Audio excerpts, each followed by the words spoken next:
it's the privilege that people coming into Twitch have, is that we have the ability to leverage an existing discovery channel. Yeah.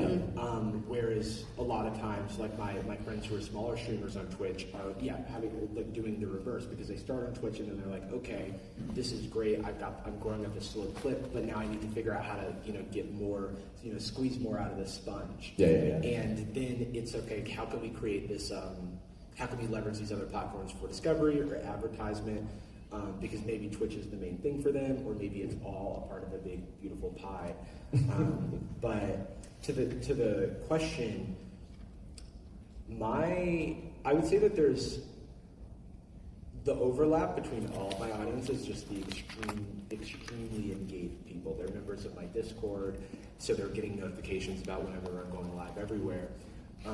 But there are a lot of first-time Twitch users who are learning Twitch for the first time, and also learning Twitch culture. I think that's something that YouTube... I'm so sorry for that. Well, but I think there is a real beauty to this on Twitch, where, and it's not replicated on YouTube, the ways that streamers interact with their chat, and the way the chat behaves as a hive mind, and you kind of have to parent them in a way, harsh or not, I'm sure you know what I mean. But that has created some degree of whiplash for people who know me from YouTube, because I have gotten a strange amount of parasocial Andes posting on my Reddit. You're already using Andes as your right, diction, by the way. You would never hear me say that on right. YouTube. Yeah, it's like a code switch, it's like you gotta know your audience. But people posting on my subreddit I thought it was rude when Jarvis told that chatter that actually it's his stream and he decides what we do. You know what I mean? And I'm like, no, you don't get it. Everyone hates Twitch chatters. They're behaving as a hive mind, and I'm not calling out an individual, when I'm saying, no, let's stay on track. But they see only the edited version of that person, and they've never seen between the edits. Oh, yeah. Right? Between the edits and the performance. And so I'm sure when you start, you're recording your show, it's it's really interesting. This is her whole vibe just changed. And, because you can see the aspects of that performance. And then it's hey guys, blah, blah, blah, blah. Not that this is my YouTube persona, but anyway, and then it's that sounded exactly all right, what else do we have to do? Oh, okay, so then we can do the debate. You kind of see the whole range of human emotion. And I think that has been somewhat surprising to my YouTube viewers, to learn that I'm a three-dimensional human being with all the emotions other than just being goofy and funny. Sometimes I get upset, sometimes I am frustrated, other times I'm low energy. Everything, it comes with the territory, and I think that Twitch gets it because they're used to spending long periods of time with their streamers rather than seeing them in what is essentially a highlight reel. Yeah, that's right. So actually I want to ask Tyler a question about this. Over your course of your career, when it comes to persona shifts, do you feel like you've shifted your persona multiple times over the years, or as you came into No, honestly no, but that's good. I feel like very much what you were saying is there's space between the edits, and so while I know the full story of everything I've ever been, you're trying to, I don't know, there's a time period on YouTube where everyone's trying to make a 3-minute video, 5-minute video, gotta be quicker. And it's just a different world to sit in the experience of Twitch. And you obviously touched on it, of people learning Twitch culture. I had to also learn Twitch culture, and I think back at, oh my god, I was gonna message you. When I don't know what it was. It was for Pride or something, and I was like, can we do a stream together? And I was just I was still learning what Twitch was, and so I was so I had all these ideas of all the topics I wanted to talk about for national coming out, whatever the hell, and I was now with time away from it, I've learned more about how I ease into myself as opposed to coming to a shoot to do the thing that you think you want to make, and you just ran with it because you're great. But I was now in hindsight, I'm oh my god, my Twitch career of easing into how I want to connect with others. And then also, what's up? When I first started Twitch, all all of it was so new, and I was like bewildered by everything. And at the end of every stream, I would raid somebody, as you do, and I would always try to like find somebody new to raid so I could just like see what the hell is happening on Twitch. Because if you don't watch Twitch, you really don't even understand the full range of what you can do as a creator. And I remember somebody was like, we should raid Platypus. I said, now who is this? And so we did, and when I say that my mind was blown, I am not joking. I was like, it completely changed my perception of what you could do as a creator. I am not joking. Thanks, man. And I sat there like, what in the actual fuck Yeah. is going on in this corner of the internet? So if you sweet. haven't I seen love the it. stream, and I am so inspired by Oh, you, fuck. and I am so like, so then I messaged, and then we became like Discord connected, and you gave me tips on how to like whatever, and it was just. It meant so much to me dude. as like I felt like a brand new. I didn't want to like step on toes of Twitch people and like you know what I mean. Like I just like I want to respect the industry and come into it with so like to feel. You're welcome. so nice, bro. I felt very welcome. And it was like shut up and you're hot and like, I was like oh my god. Yeah. So to answer your question, I have always been thirsty on Maine. Yeah. So the pro tip for collaboration is seek out that attractive. I feel like hi. Yeah. Never mind. That's it. So let's talk about the. Did I answer anything that you said? Are incredibly valuable. Don't discount yourself.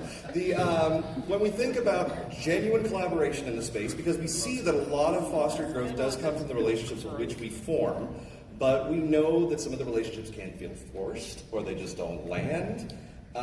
For the individuals out here, as we're thinking about who we're connecting with online, who we're collaborating or creating with, what are the things that typically you look for when it comes to, oh, I found a person that I do want to work with or lean on? Go for it. For me, it's like I want to be silly and stupid, and it to be we have agreed that this is a safe space for us both to be silly. And so if I ever feel like I'm not, I feel like the best way to ensure that for me is to offer that to them and hope that they follow the vibe and make it a safe space for them to like play a little bit in the world I live in, which is silly and stupid and dumb and like. I want to jump on that. Yeah, and also Jarvis said earlier about the parenting thing, in the sense of like, I think to be silly and all that jazz, I think it's also really hard to like balance like when it. Not necessarily serious, but life literally like is serious. But that's the beauty of it, like the tragedy and like miracles and stuff. And like a Twitch chat, it's like how do you like balance that? Like, all right, when can we have fun, and when do I need to kind of like be like, hey guys, like.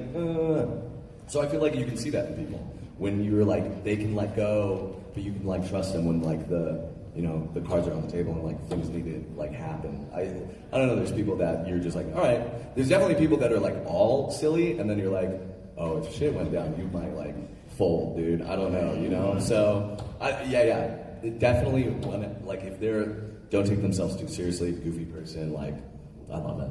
It sounds like you truly seek out like a person who has that balance and just the willing of sharing the safe space to do what you do and what you've agreed upon. That's incredibly important because when it comes to collaboration, it needs to be a shared stage. In the same way, an improv exercise, if you're on stage, you yes and the person. When a person's coming in and they're saying absolutely no, you're a theatrical kid. You've quoted Fosse multiple times so far. So when we're thinking about the creation and seeking out those skill sets, are there any additional skill sets in addition to the relationship factor, the emotional factor? I know since you started directing and everything, like how do you seek out talent to work with? Well, for me, I love to do things with my friends. I feel like that's the most genuine connection. I feel really lucky though, since I have been making content for so long, I've been able to meet so many people in space.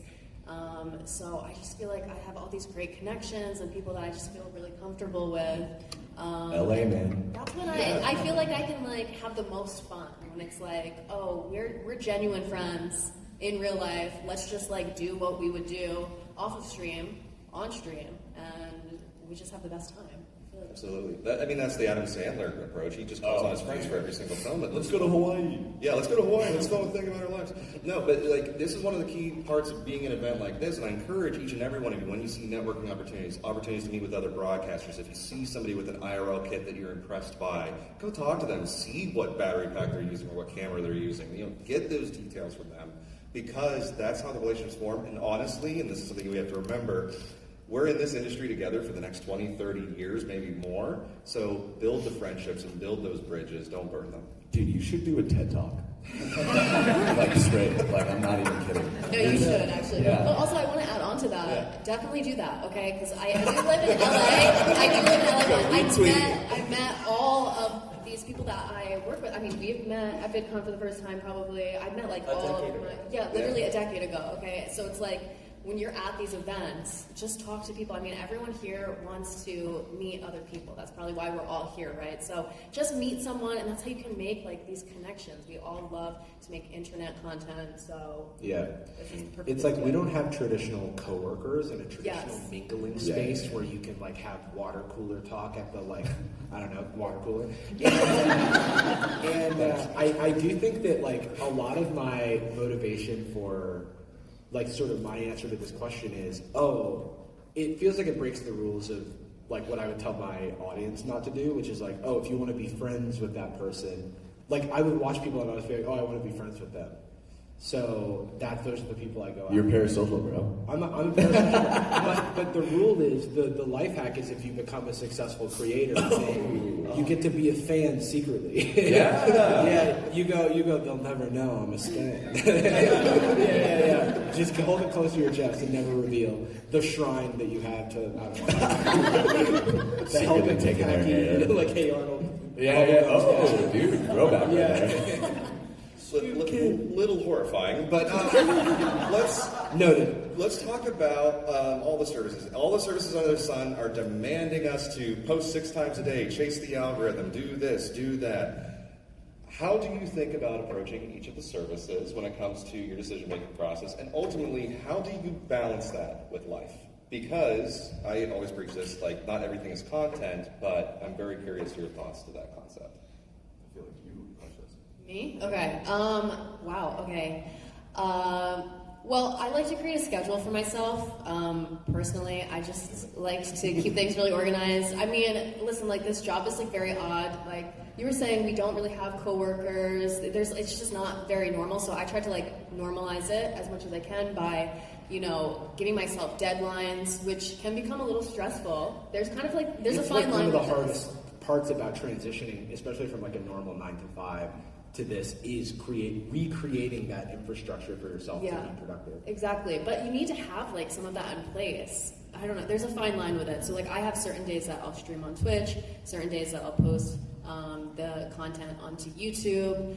And also something that I do for myself is I give myself the weekend just to maybe try and not burn out. I don't work on the weekend, so I get all of my work done during the week. That's just, I don't know, I've been doing that for a while. And it works Retweet. Really well. You will burn out. It is inevitable if you are going as, you are encouraged to never stop because the attention span cycle never stops. And it's well, you are also a human who has needs of connection outside of productivity and rest, and you think that you are doing the most for yourself, but you're really doing yourself a disservice if you push yourself so far to the point where when you show up, you're giving a half-assed version of yourself. It's none of that is sustainable for your human soul, let alone your career. And I think when you are thinking about adding all these platforms to it, it's it feels never-ending. And it's I have this piece of content.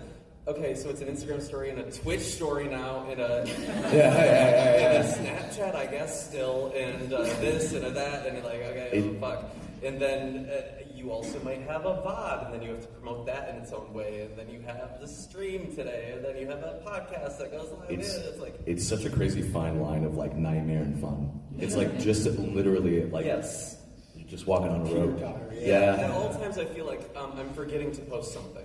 Yeah. But you also have to just accept that if you miss something, it's not the end of the world. Yeah. You're not curing cancer. We are playing Animal Crossing Brawl.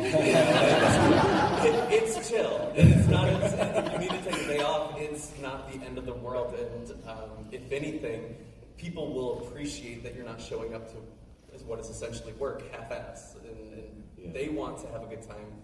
If they can read your tone. If you are there, they can tell you don't want to be there. Yeah. So, it is more important to take care of yourself and set those boundaries of when is off time and when is your weekend. It doesn't have to be the traditional weekend. I stream on Sundays, so I take Mondays off. And I don't work Thursdays. Those are my admin days, and I make sure that I'm nowhere visibly on the internet except doing the things that I need to do to make my streams improve. I won't obviously you have a set schedule, but there's something about taking 2 days off in a row that's kind of nice, dude. You know what I mean? Oh no, at the end of the first day, I'm like, I kind of want to stream. Yeah. How could it possibly hurt? Yeah. The one sort of counterpoint I'll make to all of this is that we do this as our full-time gig, and it is very hard to balance when you're just starting out. Sure. The one benefit that you get, especially if you have a 9-to-5 now, the one, at least in my experience, this is a sad reality. It used to be that this was my fun time escape from my work, from my 9-to-5. But then you monetized it. But then I monetized it, and when it became monetized enough to become my job, I needed to then find a new place that was my fun little hobby. So it's okay. I don't want to invalidate someone who feels like this is the time that I need to be able to do my thing because I have no other time to do it and I have a demanding work schedule and I want to make this work. Well, that's fine as long as it's feeding your soul. But if it comes to an inflection point where you feel like you're burning yourself out, listen to your body. But also, if your fun thing becomes work, don't replace that with more work. Find something else fun to add balance and variety to your life so that you don't burn yourself out faster.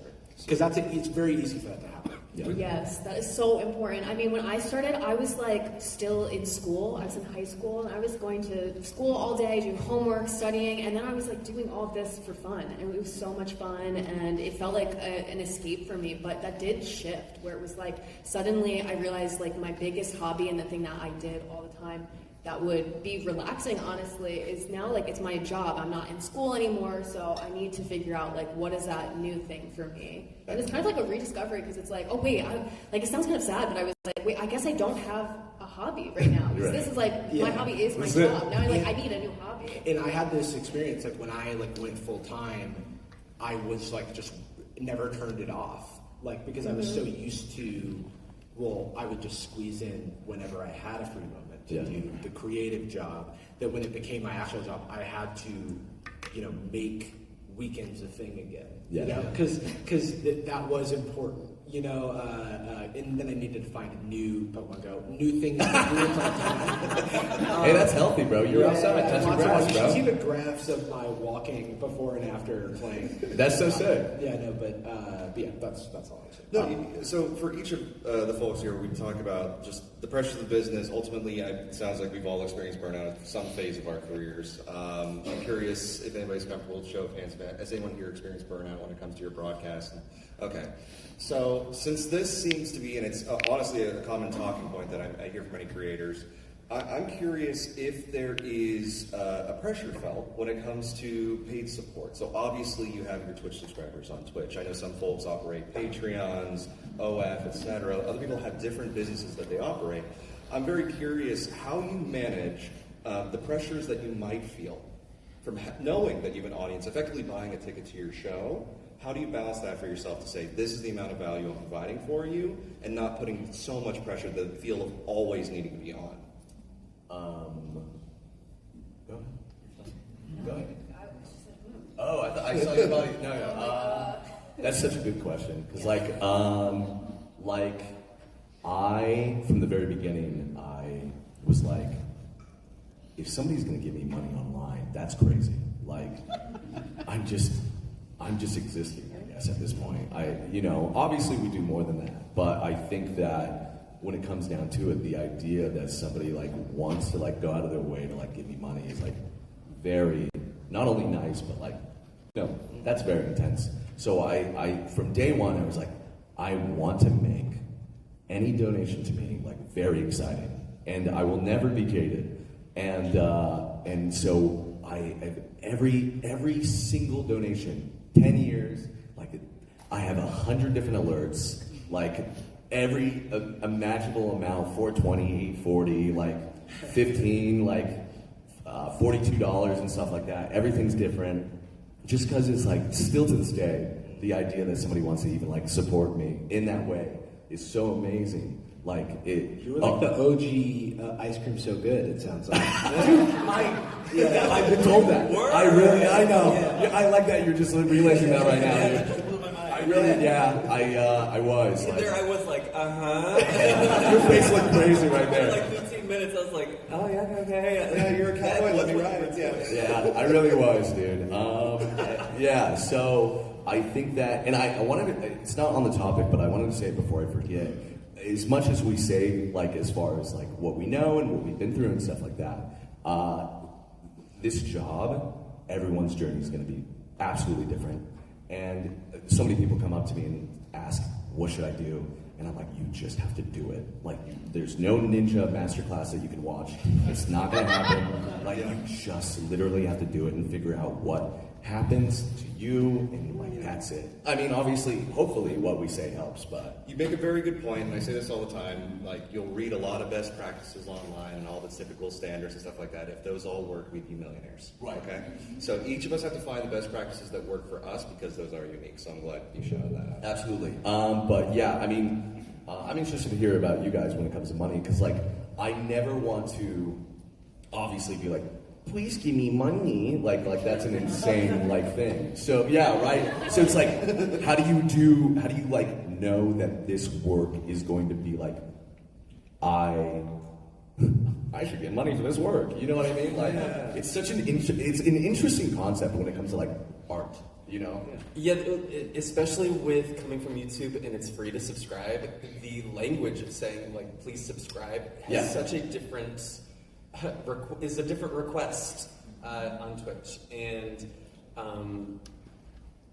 I think part of it is teaching the culture. And like when people come over for the first time and they're like on Twitch for the first time, learning that that's even a thing. Or I think like Amazon Prime, subscribing for free, like that even as a talking point, and trying to.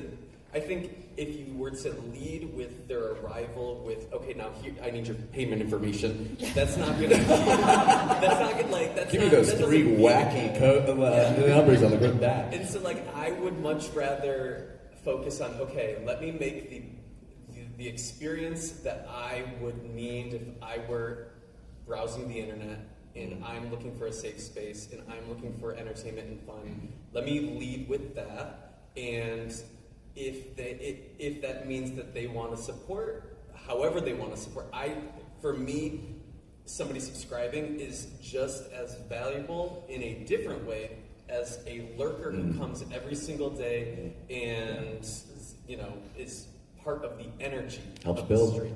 And there's something special about honoring both in all forms of how somebody can be a supporter of a streamer or a creator in any way. Like the types of people who go and they like every TikTok or comment on every post or Instagram, or like that is also so valuable in a completely different, currency, immeasurable currency. Yeah. And so making sure that I'm showing appreciation for all of those ways that somebody can support, because I know that if I were 12, I don't have a credit card, and like I want to make sure that they know that the way that they are a part of the community is valued outside of if they can throw bits or like, all of those things. And if they are able to, I'm appreciative, and I want to make sure that I'm expressing that gratitude every time. It's kind of like a trust fall. You know what I mean? It's like, I hope you donate. Yeah. One thing, I may have a unique perspective about this because I used to work at Patreon, and the thing about Patreon is it's paid subscriptions. And one thing that we saw, and then I saw on the back end just as like a little software engineer typing my little code away, was that there were so many, there were things that caused creators stress and strain and mental anguish. One of those things was when you introduce a financial link between you and your audience, there is inadvertently going to be people who feel some sort of ownership to you and your time. You have to, like, as a result of that, we found, and I found in my experience, keeping things transactional and like being very transparent about that from the financial standpoint can be really valuable for like separating yourself from I gave you my hard-earned dollars, why wouldn't you respond to my comment type ownership and entitlement. The other thing is that setting expectations. So, I'm going to do X many streams, or I'm going to do, if you subscribe to this Patreon, you're going to get an extra podcast a week. Goes, I delivered the deliverable, and that's what you paid for. And this is your discretionary entertainment spending. And I'm not e-begging or whatever, because that's like a thing that, Patreon back in the day, it was like, please, sir, give me your dollars, I need to make my art or whatever. It's like you don't, like that, like it infantilizes these artists, and instead of empowering them and making them feel like they're the next generation, the next creative class, it makes them feel like they're beholden to, whoever will toss them a nickel. And that doesn't feel good as a creator. So I think, it can be tough because you're like, people are giving their hard-earned money, but you should feel empowered in the content that you provide. And if someone decides to subscribe, they are doing so with, everything you've provided up to this point, and you don't have to like give them more as a result, especially if you're setting that expectation up front. Can I say his diction is phenomenal? Yeah. This dude reads books.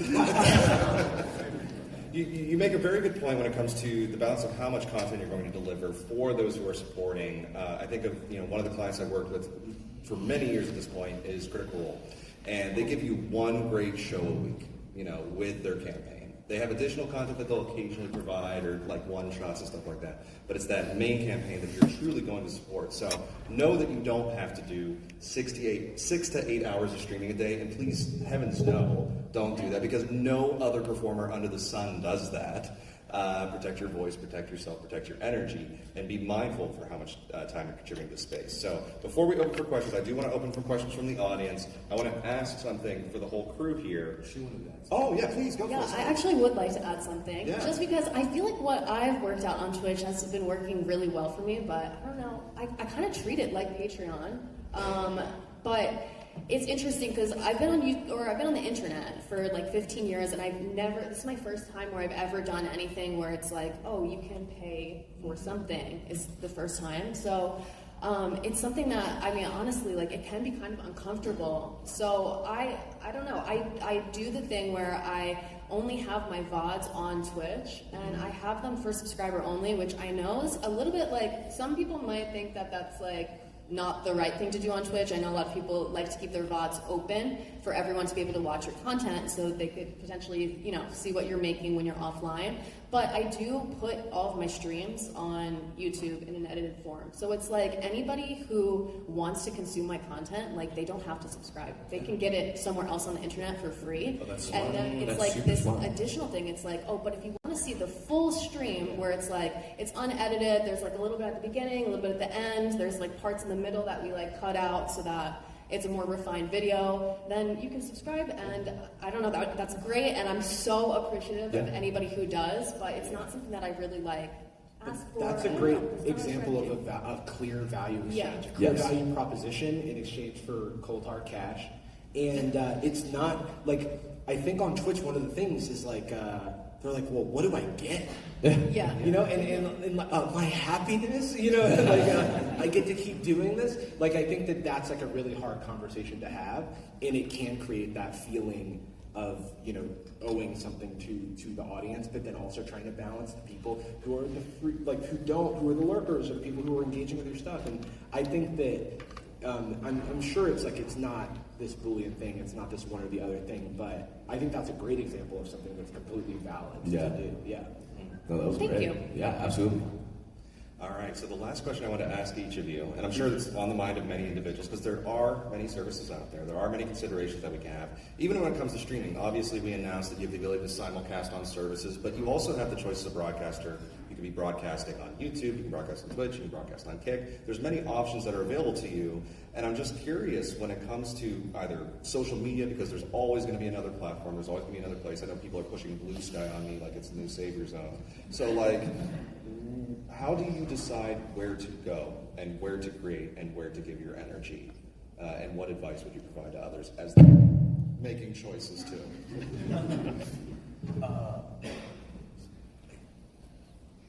I don't know if you guys know anything. Clarify that. Like, what do you mean? So how do you choose where to create in any of the aspects? Like, oh, I will post to Twitter, or I am choosing to lean into Threads. I am choosing to do this. How do you make those decisions? Or do you just throw it at everything? I was gonna say, I mean that's what, like, yeah, with the with the Twitter controversy and stuff like that, and people kind of like being like, oh, I want to jump ship, and I'm like, oh no, I don't think that's gonna happen, dude. It's just so hard to like, I guess, like, believe in what's gonna make it and what's not and stuff like that. Tyler? I think we were talking a little bit earlier about like what is the term, like diversifying your portfolio.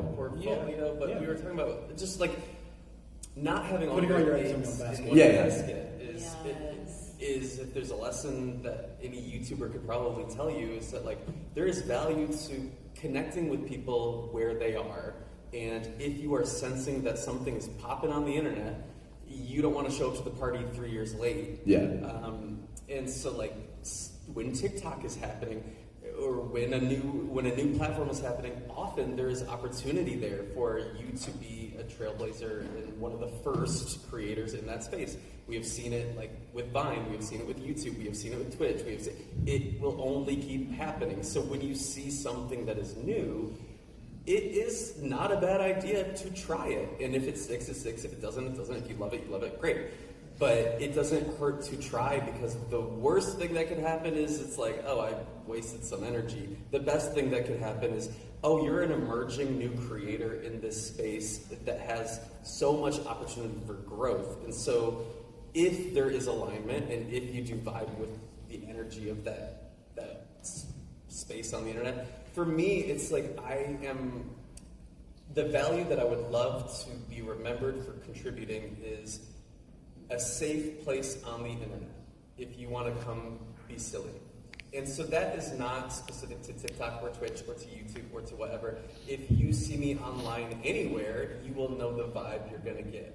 And so if you know what you are creating, that can exist wherever you want to put it. If that is if the value is the culture that you are creating, the ecosystem you're creating. And I think that's like kind of how I lead when I try to enter a new space. Apply your personality to whatever the new product is. Bring what I would want to create in that world there. And if it's successful, great. If it's not, that's fine. At least I'm still like true to what I want to contribute to the internet. I'm just gonna cry. It's like if you have a different like a different shaped glass or something, and you pour water into it, it assumes the shape of the glass. That's such a funny analogy, it's like bro. How you like think of the platform like that. You are the water. Like how that is the most natural expression of yourself on this platform. Real quick, I'll just go off on I was taking some notes because I have ADHD and I'm going to forget. Yeah. My top line answer to this question is like work smart, not hard. There's so many platforms, so little time. Have a thesis. What is this platform going to do for me? What is the upside? And then how do I get that upside? To the eggs in basket point, what I think about what's a main content place that is sustaining creators wholly, which is to say, becoming a Twitter creator is probably going to be supplemental and not like your main thing. I hope. I'm making millions on Twitter. Yeah, exactly. It's only the worst people too. Experiment verified. So you should experiment. So like try stuff out, figure out what you're going for, what does success look like, and see if you're starting to see progress towards those goals. For example, if I have a podcast and we do short form content for the podcast to get as many impressions and eyeballs and vibe to have potential listeners to the long form version, which is monetized because the short form version is not going to make a ton of money. Like it's well understood that TikTok and shorts and stuff are tough for making a consistent source of income.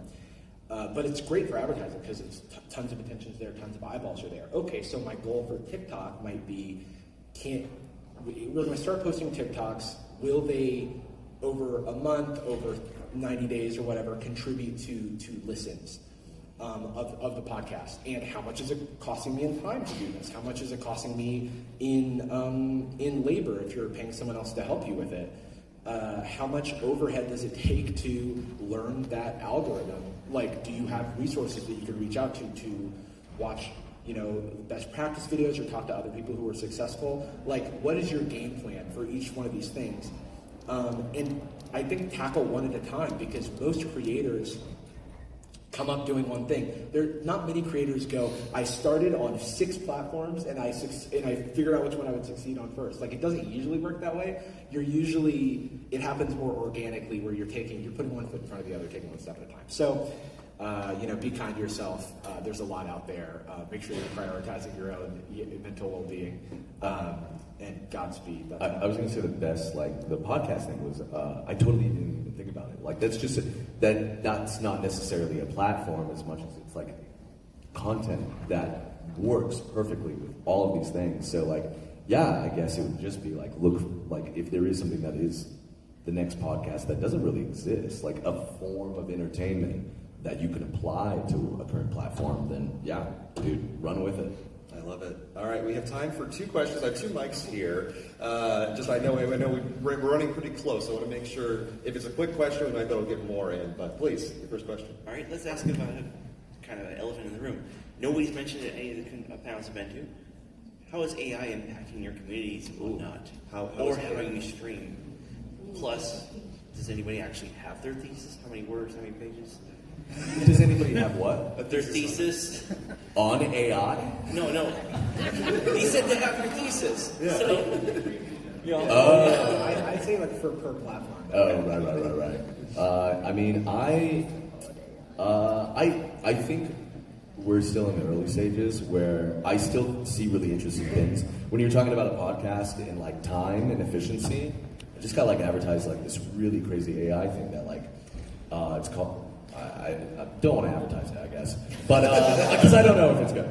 But it seems really interesting. Like it just takes your video and like finds analytics of buzzwords and like it'll take. I think it's great for podcasts because it like takes buzzwords and it will cut it and put font on it and it will do it for you, and then it will give you 50 examples of like what your favorite like text, favorite font, like if that is like the length that you want, or you would want a little bit longer, and then you can filter it, oh, dude, You're selling us on AI right dude, now. hey, if you want to know the name of it, come to me. I haven't tried it yet. I'm super interested, but I think that it's going to be an interesting thing to look forward to in the future. There we go. You guys got anything? It's really affected me personally. I mean, I've been playing around with like those little AI chatbots for like content. But it's like fun. nothing serious. Yeah. Could you talk about the pros and cons of simulcasting, if you plan to do it, and which platforms you plan to simulcast on? Oh yeah. I love doing TikTok lives, and I don't know if you would consider that simulcasting because it's like mobile first. I don't know what. Are you doing Twitch at the same time? At the same time. Yeah. Okay. So like when I'm starting stream, I'm live on TikTok and on Twitch. But like for the first 10 minutes before stream, I'm live on Instagram Live. So like I'm all the things trying to like. For me, I am trying to hint at value elsewhere, and I'm trying to funnel all eyes toward Twitch. And so, like, I think if you can figure it out, it's great. But oh my god, it's already complicated enough to try to stream on one thing. Do you have all 3 chats open? Yeah. Do you? Well, only 2 at once because I've never done Instagram with like at the same time. At the same time? Okay, my bad. But like, yeah, I think if you are able to do technology-wise more than one at a time, I'm Mr. Technology. I'm already impressed. It is like so hard. Is it not? No. I'm really bad.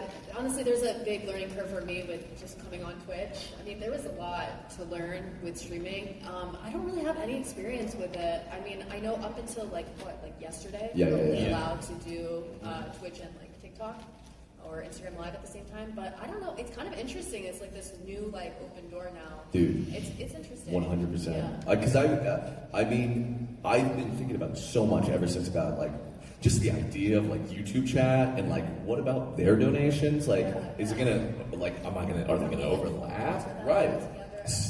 I'm very curious. I'm very you need like a interested. whole mission control to like simul stream like with everybody, or you need to use one of the services that you can already like put in your stream key in multiple places and restream everywhere. And they try to merge chats and stuff. I think it's a very difficult thing. I think it has limited value. One example, really, I personally, but I do think that there is value in things for like organizations. Like for example, when there's like Pokemon regional tournaments, they simulcast on Twitch and YouTube. And I'm like, that's value because it's just you want to catch everybody where you can. But as an individual creator, like sort of at mission control, trying to balance everything we're already trying to balance. It seems like a big ask without like really helpful tools to make that job easier. Do you think, like, because I know that YouTube really wants to like push streaming, obviously they like want it. Do you think even just having like, you know, multicasting onto YouTube as well, and then having like YouTube push that as like do you not think that's efficient? With it. I think the thing I found the most success with is the Tyler approach, which I've also done.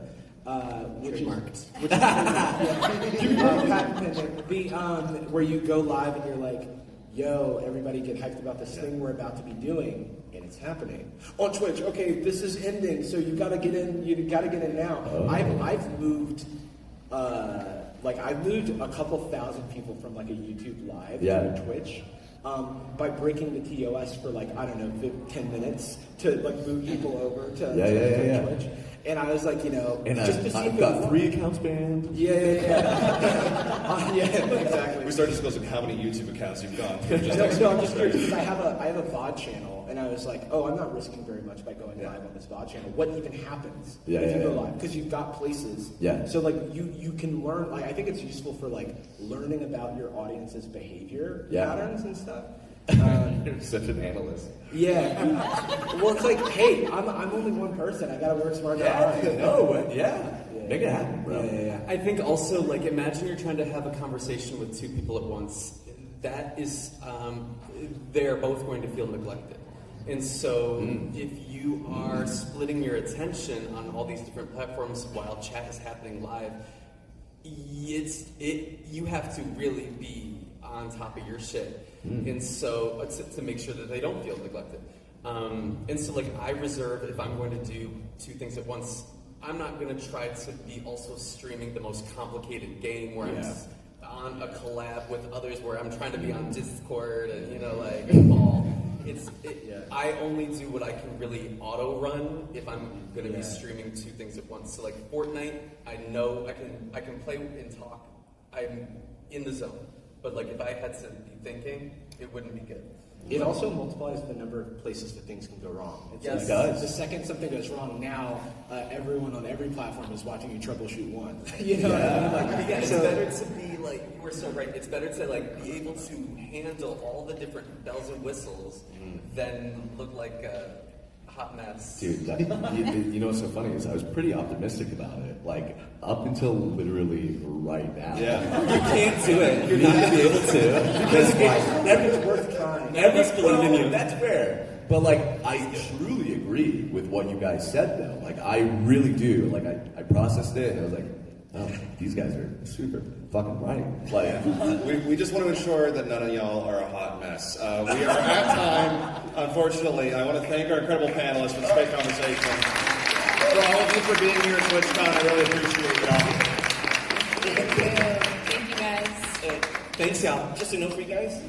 Twitch did post that the TOS rules about simulcasts have changed. It was posted either today or yesterday. what? Wait, like they changed it? That we can simulcast. Yeah. Yeah. Oh yeah, no, we know. We're chilling. What's up? Oh. Everyone's like, that's illegal. Don't do that. Thank you, dude. Thank you so much. Thank you guys for coming.